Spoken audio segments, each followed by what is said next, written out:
Bonjour, je suis la Première ministre de l'Espagne, Mariano Rajoy. Aujourd'hui, je suis très heureuse de vous partager un projet qui nous tient bien à cœur. Ce projet consiste à alimenter notre pays et celui du Portugal en énergie solaire. Nous sommes déjà très fiers d'être reconnus comme le premier conducteur d'énergie solaire au monde. Pour sa part, le Portugal, lui, a la plus grande centrale photovoltaïque au monde, soit 250 hectares de terrain en panneaux solaires et une puissance de 46 MW.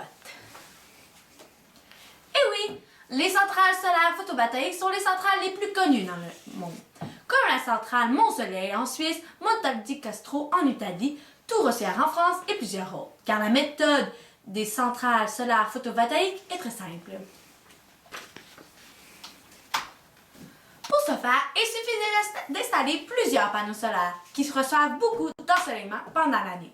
Lorsque le panneau solaire reçoit la lumière du soleil, grâce aux électrons qu'on retrouve dans les panneaux faits de silicium, les électrons s'agitent dans tous les sens.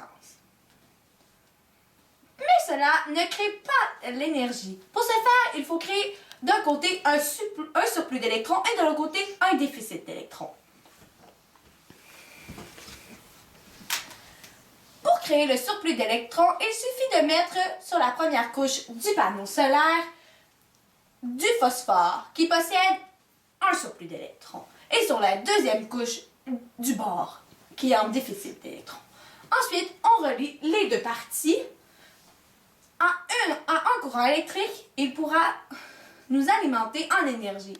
Nous pouvons aussi reproduire ça à la maison en se procurant un panneau solaire. C'est quand même assez dispendieux par exemple. Il y a aussi une méthode plus simple et moins dispendieuse que vous pouvez utiliser chez vous. Il suffit d'orienter de grandes fenêtres vers le soleil et de mettre un plancher qui conduit la chaleur, soit du béton ou de la céramique. Et pendant la nuit, la chaleur sera redistribuée dans la maison afin de chauffer la propriété. Nous sommes très fiers de notre système Gémeaux solaire qui crée de l'énergie même la nuit. En fait, c'est une méthode un peu plus complexe, mais bien efficace. En fait, ce sont des miroirs qui orientent le soleil en haut de la tour, où se retrouve une saumure de mélange de nitrate de potassium et un autre de nitrate de sodium. Et sur l'effet du rayonnement, la température grimpe à 565 degrés et redescend, et se distribue à un échangeur qui chauffe la substance, la transforme en vapeur, ce qui fait tourner une turbine et entraîne un altérateur qui produit de l'électricité, qui est renvoyée sur le réseau.